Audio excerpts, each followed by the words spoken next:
नमस्ते नमस्ते भैया, सभी लोगों को नमस्कार। और कैसे हैं आप लोग? Good morning everybody. आज तो मौसम कुछ, आप लोगों की तरफ बारिश हुई है कि नहीं? तो मौसम कुछ खुशनुमा हुआ होगा। कल भी मौसम ठीक ठाक था। कल क्लास नहीं हो पाई, संडे था, कुछ मन भी नहीं कर रहा था।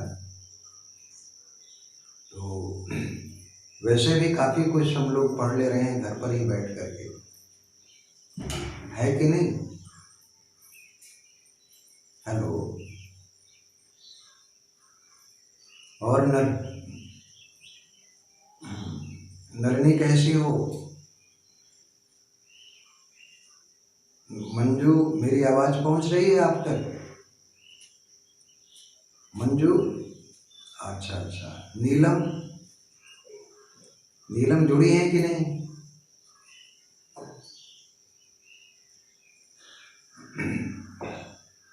खैर,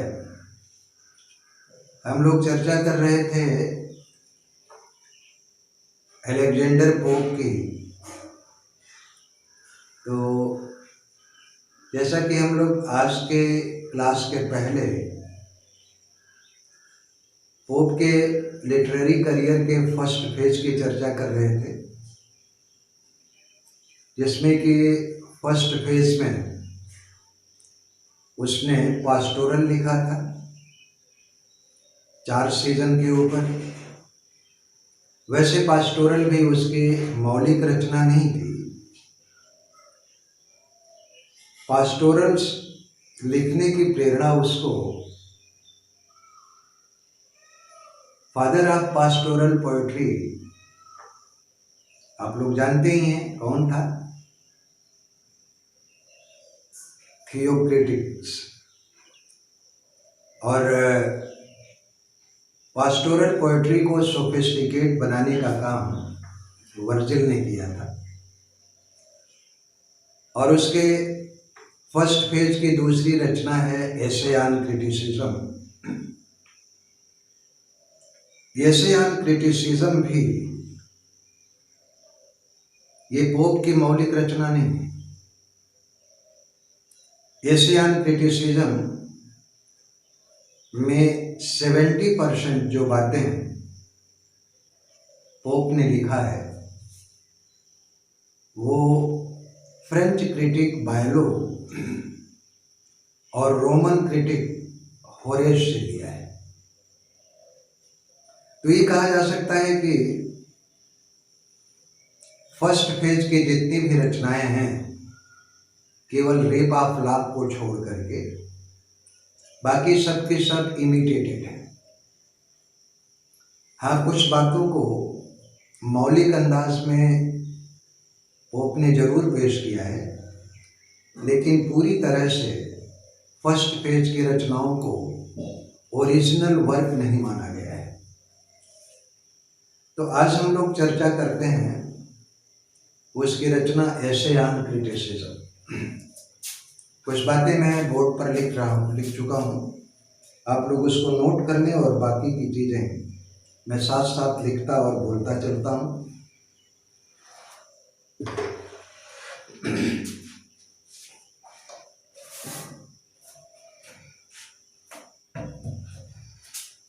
बोर्ड में मैं समझता हूँ बोर्ड स्पष्ट रूप से दिख रहा होगा आप लोगों को। Essay on criticism is remarkable work of pops first phase of literary career. Pope के साहित्यिक जीवन के प्रथम चरण की महत्वपूर्ण रचना है एसे ऑन क्रिटिसिज्म। लेकिन he wrote it when he was 21, जब पोप मात्र 21 वर्ष का था, तो उसने एसे ऑन क्रिटिसिज्म लिखा था। और ये सोचने वाली बात है कि 21 वर्ष की उम्र में, जबकि कोई ग्रेजुएशन भी ढंग से नहीं कर पाता है, और 21 वर्ष की उम्र में उसने पास्टोरल्स लिखा और एशियन क्रिटिसिज्म लिखा। तो मैं अक्सर ये कहा करता हूँ कि प्रतिभाएं किसी कॉलेज या विश्वविद्यालय की पैदावार नहीं होती हैं। दुनिया का इतिहास गवाह है कि whosoever contributed originally to enrich this world, they were not product of any university or college. Rather, you should say that they were the product of university of nature and university of life. किसी भी क्षेत्र में कोई भी आप उदाहरण लें, जिस किसी ने भी कोई मौलिक योगदान दिया हो इस जीवन और जगत को संपन्न बनाने में, सुधारने में, तो वो किसी कॉलेज या विश्वविद्यालय की पैदावार नहीं रहा। वो जिंदगी के विश्वविद्यालय में पलते बढ़ते और परवान चढ़ते हैं। कोई भी क्षेत्र आप ले लो, चाहे विज्ञान का क्षेत्र ले लो, साहित्य का क्षेत्र ले लो, कला का क्षेत्र ले लो, बहुत से उदाहरण पड़े हुए हैं। मैं तो एक नाम जरूर बताना चाहूँगा। आप न्यूटन को ले लो, गैलीलियो को ले लो, वो किसी यूनिवर्सिटी की पैदावार नहीं थे। और विज्ञान, आधुनिक फिजिक्स की नींव डाल दी। विज्ञान के क्षेत्र में एक दूसरा नाम अगर मैं आपको बताऊं, एल्बर्ट आइंस्टीन, वो किसी साइंस ग्रेजुएट भी नहीं थे, लेकिन उन्होंने थ्योरी ऑफ रिलेटिविटी का सिद्धांत पेश कर दिया।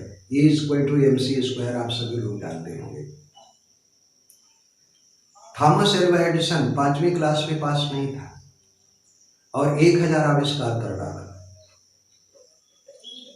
आप कला के क्षेत्र में ले लें, कला के क्षेत्र में जो जितने भी नाम हैं, बड़े नाम, वो बॉम्बे आर्ट, लंदन आर्ट या आर्ट के किसी बड़े बड़े स्कूल की पैदावार नहीं थे। साहित्य के क्षेत्र में आप ले लें, अंग्रेजी साहित्य से लेकर के हिंदी साहित्य के विद्वानों की बात अगर की जाए, सूर, कबीर, तुलसी, मीरा की ही बात ले लें, तो वह ऑक्सफोर्ड या ट्रिनिटी कॉलेज की पैदावार नहीं थी, लेकिन उनके ऊपर जो है, तो ये सब मौलिक रचनाएं होती हैं। तो इसमें भी कोई अपवाद नहीं है कि 21 वर्ष की उम्र में पोप ने एशियन क्रिटिसिज्म लिख दिया। लेकिन एक चीज है, the work was inspired by l'art critique. फिर से सुनने, ला वास्तव में फ्रेंच में जो अंग्रेजी में द है आर्टिकल, उसको फ्रेंच में ला कहते हैं, ला ले लेस। La art critique, the art of criticism.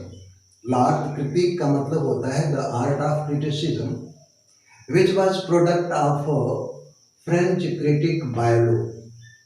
L'art critique का जो रचनाकार है वो बायलो है। उससे प्रेरणा लेकर के पोप ने एशियन क्रिटिसिज्म लिखा। और दूसरा उसने इमिटेशन किया, it is also the imitation of Roman critic Horace, Horace Ars Poetica. Roman critic Horace Ars Poetica के बारे में जब मैं हिस्ट्री ऑफ क्रिटिसिज्म पढ़ाऊंगा, आलोचना साहित्य का इतिहास पढ़ाऊंगा, तो विस्तार से चर्चा कर दूंगा। तो होरेस ने लिखा था आर्स पोएटिका, यानी आर्ट ऑफ पोएट्री। तो इन दोनों रचनाओं से प्रभावित होकर के पोप ने एशियन क्रिटिसिज्म लिखा था। और चूंकि ये सब इमिटेटेड वर्क थे, that is why Mary Wortley Montagu criticised it by saying all stolen one. और इसी कारण से वार्टली मॉन्टेग्यू ने, मेरी वार्टली मॉन्टेग्यू ने एशियन क्रिटिसिज्म की आलोचना करते हुए ये कहा था, ऑल स्टोलन वन, कि सब कुछ चुराया हुआ है। मतलब एशियन क्रिटिसिज्म ये पोप की मौलिक रचना नहीं है। मैंने अभी बताया था कि 70% material of art of criticism are stolen either from ला आर्ट क्रिटिक और from Ars Poetica. Although Asian criticism is not original one, यद्यपि एशियान क्रिटिसिज्म ये कोई मौलिक रचना नहीं है पोप की, but it has some memorable and oft quoted lines. लेकिन फिर भी एशियान क्रिटिसिज्म में पोप ने कुछ बातों को आफ्ट कोटेड का मतलब होता है जिसका अक्सर हम उदाहरण देते हैं, और जो स्मरणीय पंक्तियां हैं, जैसे कि to err is human, to forgive is divine. मतलब है कि गलती करना मानवीय स्वभाव है, लेकिन क्षमा करना ये दैवीय स्वभाव है। Who shall decide when doctors decide? जब डॉक्टर लोग ही किसी मर्ज के बारे में अपना अलग अलग मत दें, तो आम जनता उसके बारे में क्या फैसला कर सकती है? मतलब ये कि जब किसी मुद्दे के ऊपर विद्वान जन, आप्त लोग जो ऑथेंटिक पर्सन हैं, उनके भीतर ही आपस में मतैक्य नहीं हो पाता है, एक मत पर, एक निर्णय पर नहीं पहुंच सकते हैं, तो फिर आम लोगों की क्या विसात है, वो क्या फैसला दे सकते हैं? और fools rushes where angels fear to tread. अगर लिटरल मीनिंग देखी जाए तो मूर्ख तो वहां भी चले जाते हैं जहाँ के फरिश्ते भी जाने से डरते हैं। तात्पर्य यह है कि विद्वान व्यक्ति, समझदार व्यक्ति किसी चीज़ के बारे में अचानक फैसला नहीं लेता है, वो तमाम तरह के ही weighs every pros and cons of a material, of a matter, but fools are those person who bluntly speak out what they think. दूसरा है presume not God to scan, the proper study of mankind is man. Any presumption regarding God should not be made. Any theory, any principle should not be incorporated related to the existence or non-existence of God. ईश्वर है या नहीं है, ईश्वर साकार है कि निराकार है, आत्मा एक है कि द्वैत है या अद्वैत है, तो ईश्वर के बारे में कोई धारणा या कोई सिद्धांत नहीं बनाना चाहिए। It is utterly foolishness to establish any principle related to the existence of God. वैसे ही proper study of mankind is man, अगर समुचित मानव जाति का अध्ययन करना है तो हमें एक व्यक्ति के विचार और उसके कैरेक्टरिस्टिक्स का अध्ययन करके हम संपूर्ण मानव जाति के चरित्र के बारे में जान सकते हैं। जैसे little learning is a dangerous thing, अधूरा ज्ञान हमेशा खतरनाक होता है, और मुहावरा वही है कि नीम हकीम खतरे जान। An honest man is the noblest work of God. एक ईमानदार व्यक्ति ईश्वर की श्रेष्ठतम रचना है। तो ये फर्स्ट फेज एशियान क्रिटिसिज्म के शार्ट में चर्चा है। कुछ मेमोरेबल लाइन्स हैं जो कि मैंने लिखा है, बाकी और भी हैं, तो इनके बारे में अक्सर विभिन्न इम्तहानों में ये प्रश्न भी पूछा गया है। अब मैं थोड़ा सा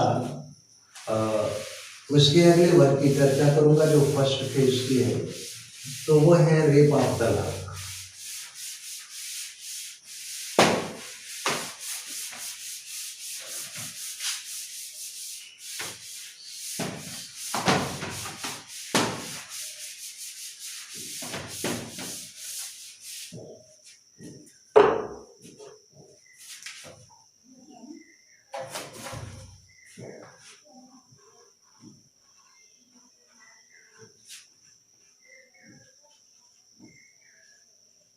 rape of the lock. Lock का मतलब ताला भी होता है, लेकिन उस लॉक की बात नहीं है जो तिजोरियों में, कमरों में, दरवाजों पर बंद किया जाता है। बालों के लट को लॉक कहते हैं। It is mock epic.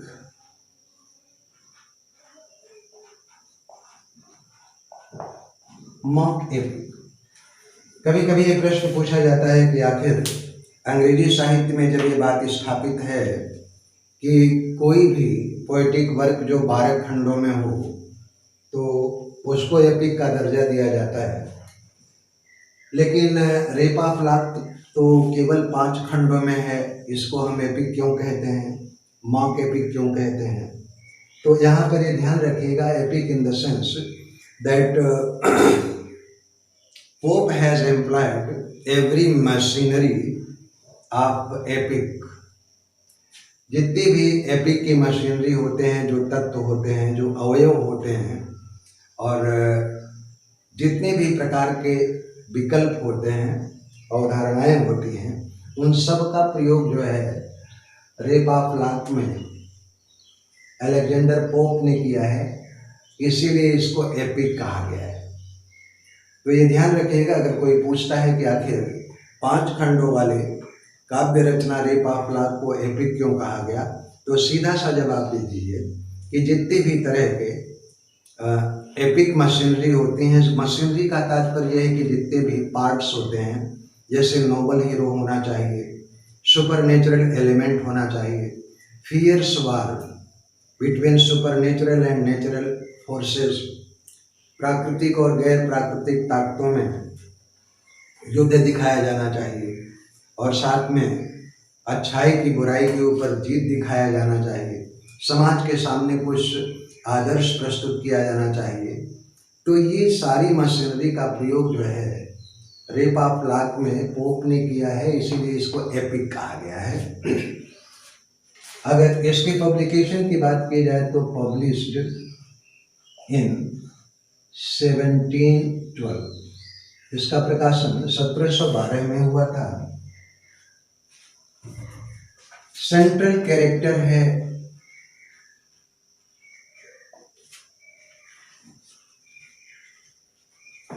Central characters, ये एराबेला फर्मर है।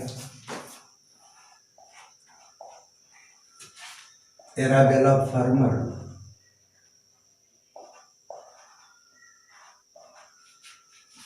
Presented as Belinda.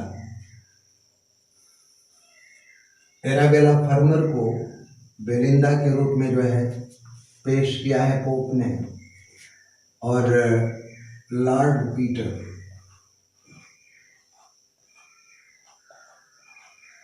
सिर्फ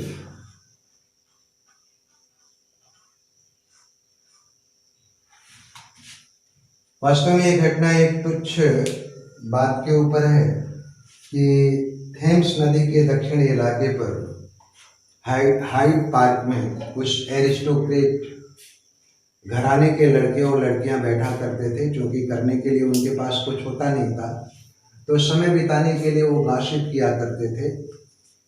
और एक दिन लॉर्ड पीटर, जो कि मन ही मन एराबेला फर्मर को प्रेम करते थे, और एक दिन लॉर्ड पीटर ने एराबेला फर्मर के बालों के एक लट को प्रेम की निशानी के तौर पर काट लिया, और इस बात को लेकर के दोनों घरानों में, एराबेला फर्मर और लॉर्ड पीटर के घरानों में वाक युद्ध होता है। वास्तविक लड़ाई नहीं, केवल बाता कही होती है, और ये घटना पूरे एरिस्टोक्रेटिक एरिना में एक चर्चा का विषय बनता है। और इसी थीम को लेकर के पोप ने पहले 2 खंडों में, first of all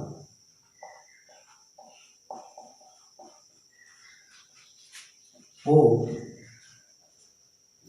wrote 2 cantos and seeing its popularity,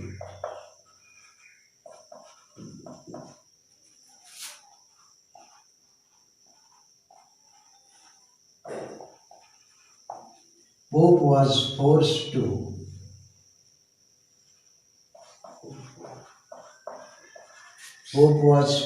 to add 3 cantos। और एक चीज का ध्यान रखिएगा, ये प्रश्न पूछा गया है कि आखिर एराबेला फर्मर को बेलिंडा के रूप में पेश करने के लिए क्या पोप ने अनुमति दी थी? तो निश्चित रूप से यहाँ ये ध्यान रखिएगा, pope had got permission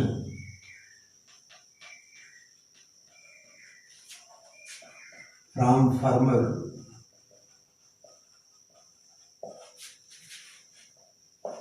to present her as the heroine of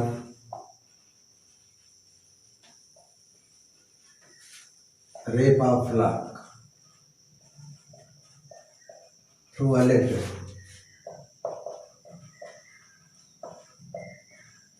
पत्र लिखा था पोप ने एराबेला फार्मर और उसके परिवार को कि वह एराबेला फार्मर को बेलिंदा के रूप में रेप ऑफ लक का सेंट्रल कैरेक्टर यानी हीरोइन बनाना चाहता है, जिसके लिए एराबेला फार्मर ने अनुमति दी थी, लेकिन अनुमति इस बात के साथ दी थी कि उसका वास्तविक नाम न दे करके कोई दूसरा नाम दिया जाए।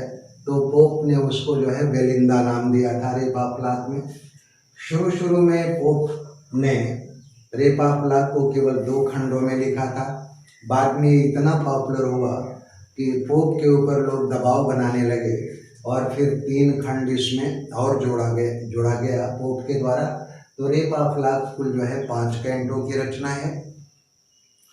अब हम उसके दूसरे फेज की चर्चा करते हैं। मैं मिटा दूं इसको।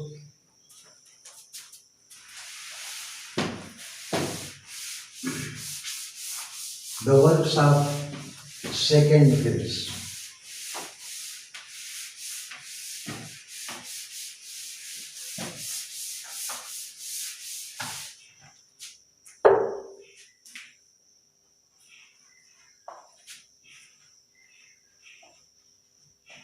The works of second phase of Pope's literary career.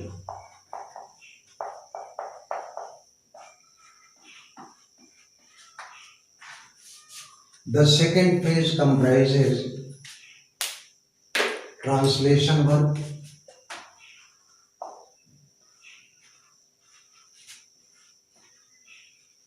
the second phase comprises translation work.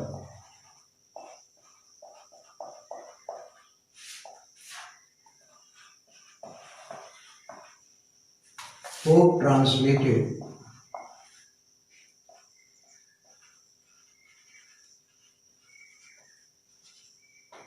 Homer's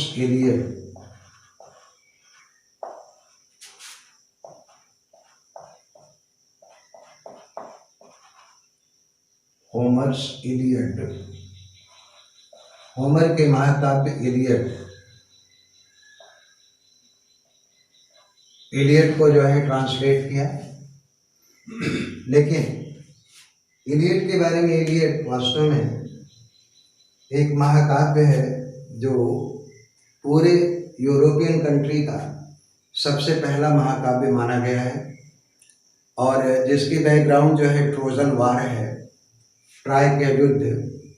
ठीक उसी तरह की रचना है जिस तरह से हमारे हिंदी साहित्य में महाभारत है।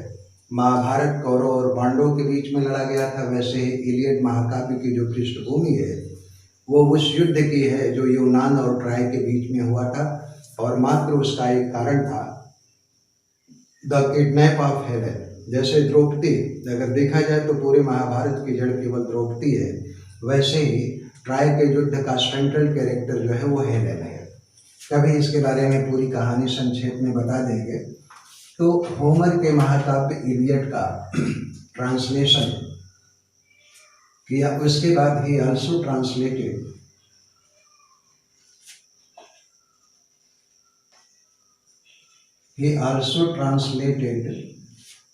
होमर्स Odissi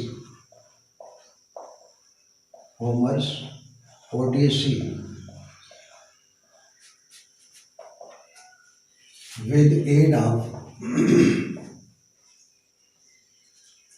aid of Fenton and, ये याद रखिएगा, with aid of Fenton and Broom।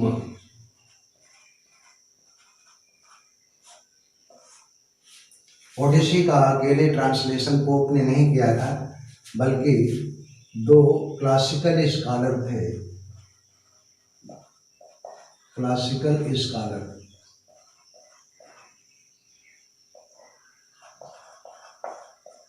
Fenton और ब्रूम, इनकी मदद से उसने ओडिसी का भी जो है ट्रांसलेशन किया।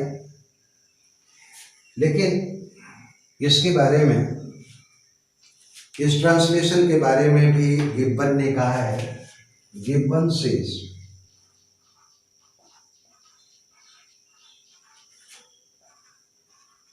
Says about this translations,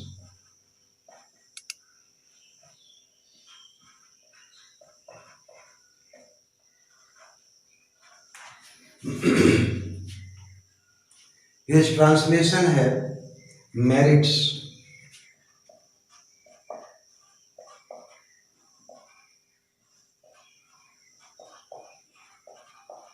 his translations have merits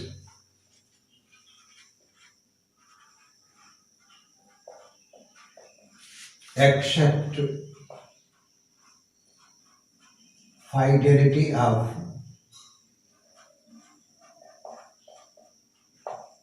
fidelity of original one, fidelity of original one। ये गिब्बन का नाम जानते हैं, जो फॉल ऑफ रोमन एम्पायर, जो विश्व प्रसिद्ध रचना है, रोमन साम्राज्य के पतन का इतिहास गिब्बन ने लिखा। और उसने पोप के इलियड और ओडिसी के ट्रांसलेशन के बारे में ये कहा कि ट्रांसलेशंस हैव मेरिट्स। निश्चित रूप से पोप के ट्रांसलेशन, ओडिसी और इलियड के ट्रांसलेशन में गुणवत्ता तो है, except fidelity of original one. लेकिन एक चीज, जो मौलिक रचना होमर ने लिखी है उसके प्रति फाइडेलिटी कहते हैं वफा को। ना होमर की ओरिजिनल रचना के साथ उसने फाइडेलिटी न्याय नहीं किया है या वफादारी नहीं की है। यद्यपि ट्रांसलेशन की गुणवत्ता की बात हो तो उच्च कोटि की है, लेकिन जो ग्रेस ओरिजिनल में है वो ट्रांसलेशन वर्क में नहीं है। दोस्तों, ये सेकेंड फेज की भी रचना हो गई है। अब थोड़ा सा हम लोग उसके थर्ड फेज की आज खत्म करेंगे। कल हम लोग एडिसन स्विफ्ट को पढ़ेंगे। 3 मिनट रह गया है।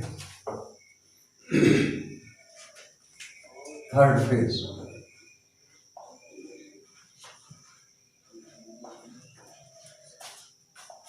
आज पूरा नहीं हो पाएगा लगता है।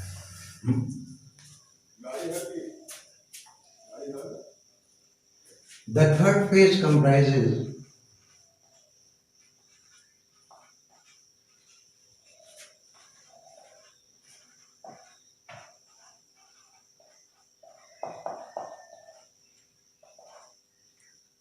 satirical work।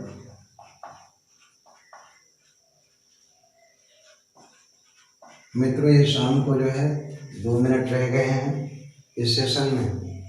बेटा एक काम करो कि इसको ख़त्म कर लिया जाए, थोड़ा सा अगर जो है बाकी भी होता है। He wrote epistle to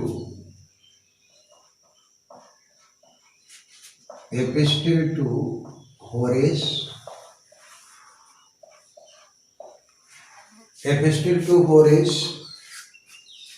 as a prologue।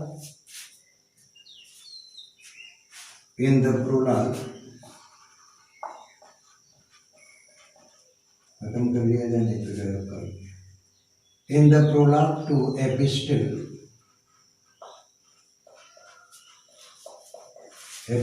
to Horace की प्रस्तावना में Pope had written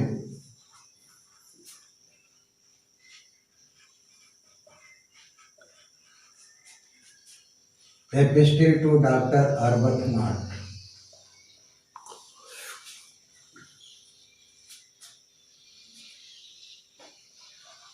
The epistle to Dr. Arbuthnot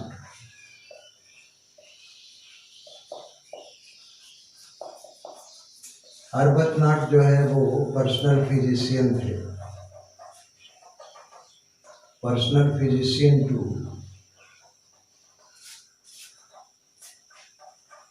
pope. Pope के जो है पर्सनल डॉक्टर थे, डॉक्टर अरबतनाथ, जो साहित्यिक अभिरुचि वाले भी थे। और उसकी जो अगली रचना है डंसियार्ड, मिटा दे रहे हैं इसको।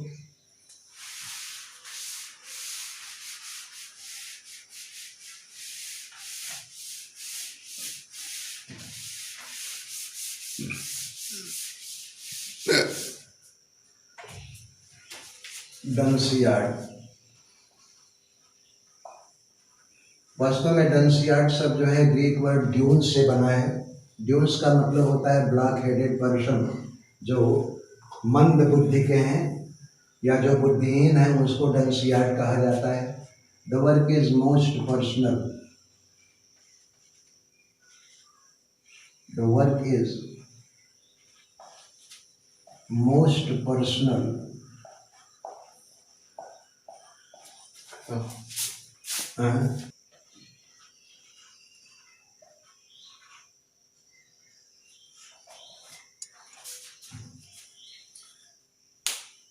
पोप की रचना है डंसियार्ड। डंसियार्ड ग्रीक शब्द ड्यून्स से बना है। ड्यून्स का मतलब होता है ब्लैक हेडेड पर्सन, मंद बुद्धि वाला व्यक्ति यानी बुद्धिहीन प्राणी।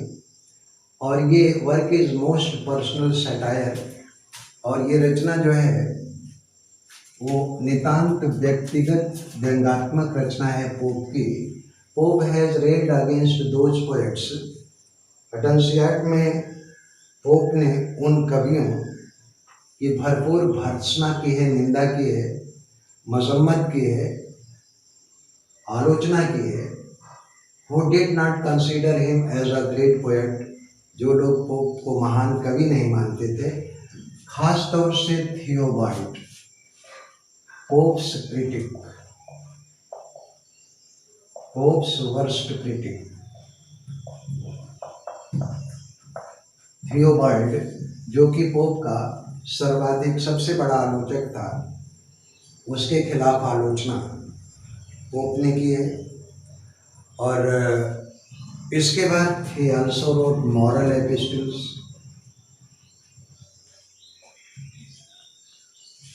He also wrote moral epistle,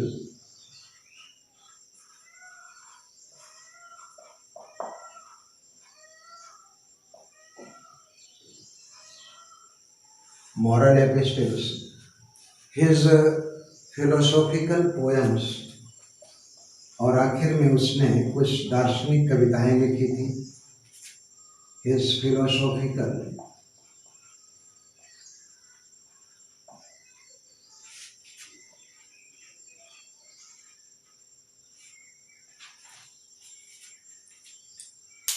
to Lord Bathurst,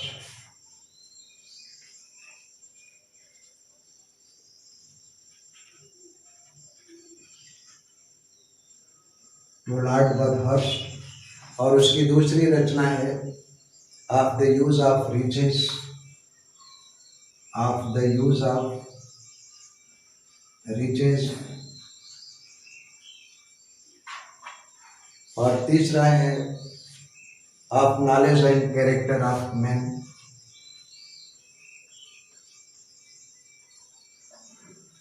of knowledge and character of man. और ठीक इसका काउंटर पार्ट है of the character of women, of the character of women. बस 1 मिनट और है। Essay on Man is his most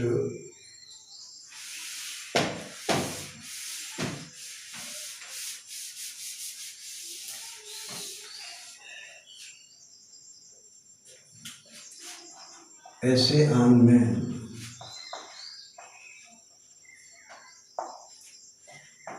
is most famous work of third phase.